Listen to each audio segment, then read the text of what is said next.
Welcome to tutorial number 3.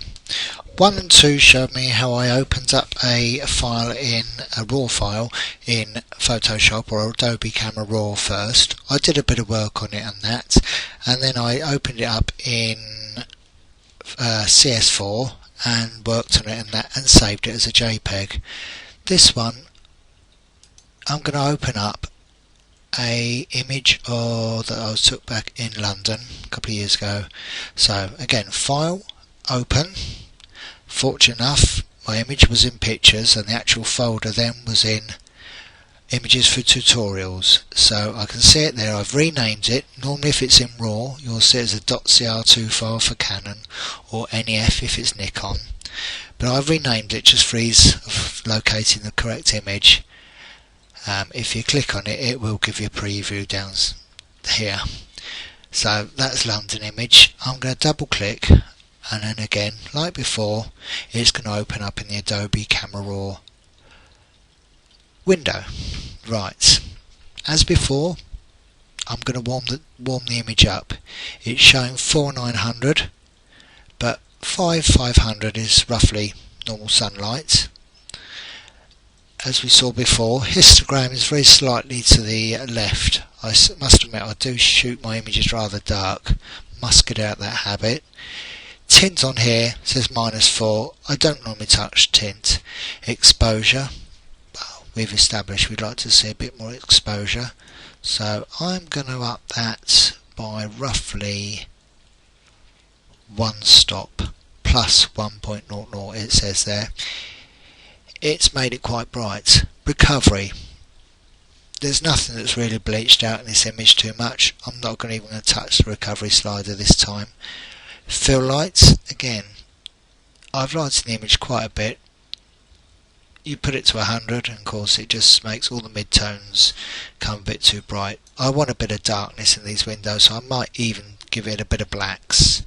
So that's what I'm doing. It says 5 on the blacks. I'm going to give it up to 10, give it more black.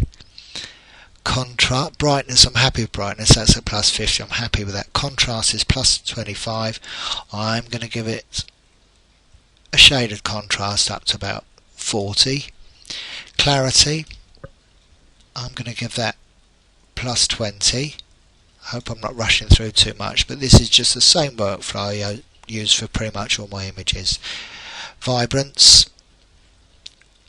I might tweak that a little bit just to bring some extra in that blue. Saturation, I think I'll leave as 0. Now again, I could crop, use the crop tool, and I say this is just very basic. I'm not going to go into too many, but there is just one other one and it's called the graduated filter. I'm going to click on that and it's given me, similar to before, exposure, brightness, contrast, but if I put the mouse cursor, and you can see it just above the spire there, I'm going to click and hold, and then I'm going to press shift, and it's going to draw me a line, and that's just like using a graduated filter. And I'm just going to put it down to there just to darken this sky. If you look here, it says -0.35, so it's just under a third of a stop under. I could go 1 stop darker and it just looks a bit too silly, but perhaps just even half a stop, -0.5. I mean, if I wanted it lighter I'd move it the other way to the right, but I don't. I want half a stop under just to give it, darken that sky just a little bit at the top. Because I held the shift key and slid down, that's kept that all straight in line. I then go back to the zoom control, which is this one here, keeps popping up there, click that, one last look around the image. I notice it's not quite straight, so we'll sort that out in a minute. Right, again, I think I'm finished in Adobe Camera Raw. I click open image, I wait for it to open, it's a bit slow because I've got this screen capture working. Now, we said it was a little bit tilted. To straighten that this is CS4.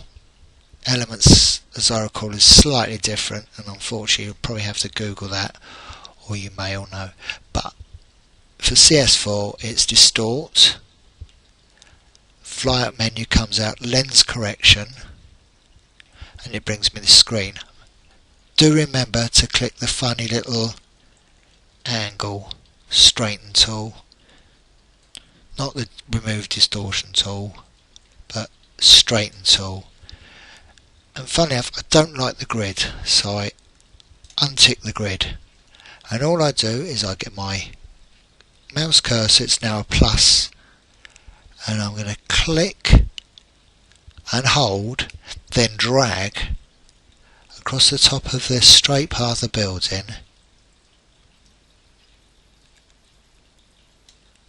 and it's now tilted it. So all I did, I clicked and dragged across the top of the building that I knew was slightly out, and it does look a lot straighter now, and we can see, we know it straightens it because we've got this funny checkerboard look here. We'll OK that. We want to get rid of that. Crop it with the square tool there, and I'm just going to go fairly tight in again. Just click, hold and drag.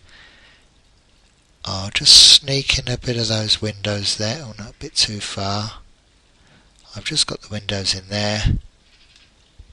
That's just about, again, if you think it's not quite right, you can click and hold and move the whole cropping area that you've just done, or you can use the anchor points sliding up and down. That's enough, don't want too much.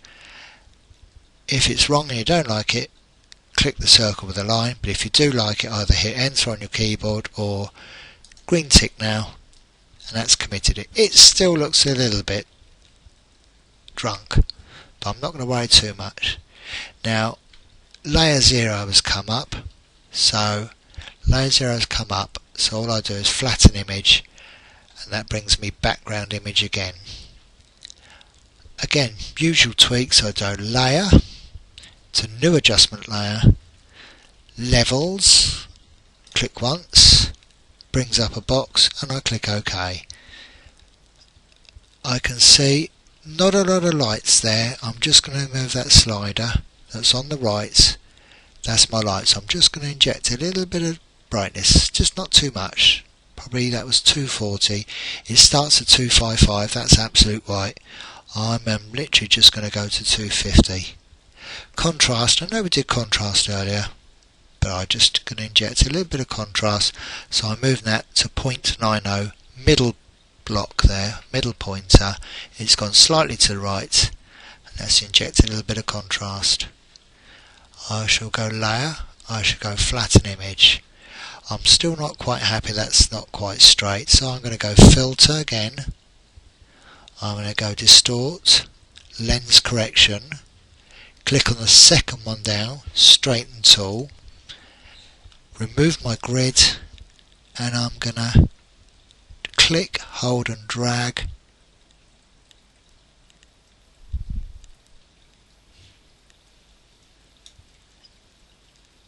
Actually, I think that's what I did earlier. I probably did a bit too much. I've actually brought it back the other way now. I've done that. I'm going to click OK. I've got my funny little checkerboard that would be there. I'm just going to crop it very quickly. Press tick. Layer 0's come up, so I'm going to just go layer, flatten image, file, save as, JPEG, London. I could change that to St. Paul's. I think it's St. Paul's.